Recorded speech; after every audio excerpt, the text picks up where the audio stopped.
शर्म करो, शर्म करो, शर्म करो, काल के लिए शर्म करो, शर्म करो, शर्म करो। जो वो अपनी दादी के अपने पिताजी के नाम पर जो है वो वोट बटोरते हैं, तो उनके किए गए कारनामों की भी क्या वो जिम्मेदारी लेते हैं? संविधान की जिस तरह से धज्जियां उड़ाई गई हैं और जिस तरह से गला घोटा है इमरजेंसी के द्वारा और सबके संवैधानिक अधिकार जो है इन्होंने छीन लिए थे, वो सब भी हम बार बार दुनिया को याद दिलाएंगे।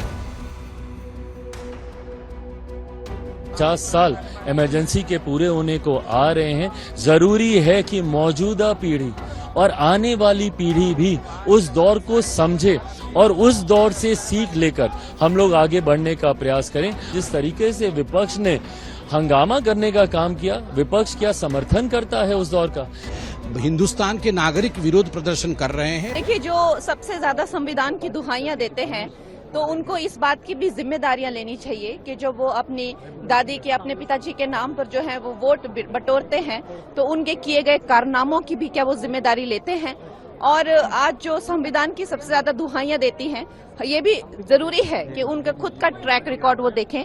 संविधान की जिस तरह से धज्जियां उड़ाई गई हैं और जिस तरह से गला घोटा है इमरजेंसी के द्वारा और सबके संवैधानिक अधिकार जो है इन्होंने छीन लिए थे, वो सब भी हम बार बार दुनिया को याद दिलाएंगे ताकि इस तरह का खिलवाड़ जो है संविधान से के साथ दूसरी बार हो ना पाए। इमरजेंसी का एक ऐसा दौर था जो इतिहास में एक काले खंड के दौर पर जिसको देखा गया।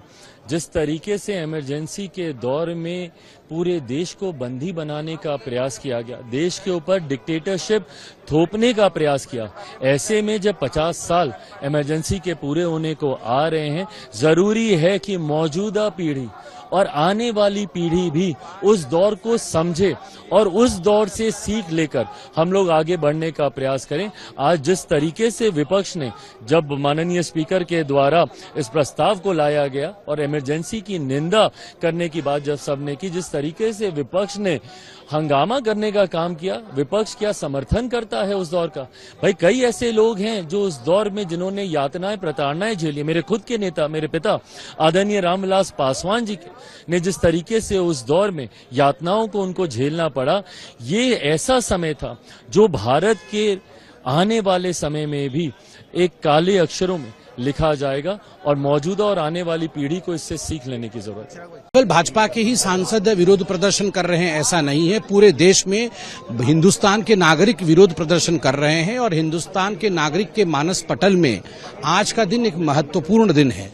आज 26 जून 2024 है। आज से 49 इयर्स पहले आज ही के दिन 26 जून 1975 को जब देश जगी थी सुबह, तब देश को मालूम पड़ा था कि देश के ऊपर आपातकाल लगा दिया गया है, इमरजेंसी थोप दिया है श्रीमती इंदिरा गांधी ने।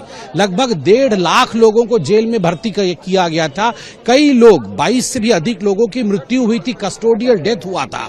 42nd अमेंडमेंट, जो कि सबसे बुरा अमेंडमेंट था, जिसने खिलवाड़ किया भारत के संविधान के साथ, 42nd अमेंडमेंट लाया गया था। देश के जुडिशरी के साथ, देश के प्रेस फ्रीडम के साथ, देश के एग्जीक्यूटिव और लेजिस्लेचर के साथ जिस प्रकार का खिलवाड़ करने की कोशिश उस समय कांग्रेस की सरकार ने किया था, किसी ने सपने में भी नहीं सोचा था कि हिंदुस्तान के बाबा साहेब अंबेडकर की रूह कांप उठी होगी। किसी ने ऐसा सोचा भी नहीं था कि कॉन्स्टिट्यूशन के साथ, संविधान के साथ ऐसा खिलवाड़ कोई कर सकता है। आज जब संविधान हाथ में लेकर राहुल गांधी कहते हैं संविधान बचाना है, तो उनको आईने दिखाने की आवश्यकता है। और आज ओम बिड़ला साहब, जिन्होंने आज दूसरे कार्यकाल का पहला पदभार संभाला एज स्पीकर, उन्होंने ये जो एक रिजोल्यूशन रखा है कि लाखों परिवार जो जेल में थे उनके प्रति हमारी संवेदना होनी चाहिए, मुझे लगता है ये एक सराहनीय कार्य भारत के पार्लियामेंट ने किया है।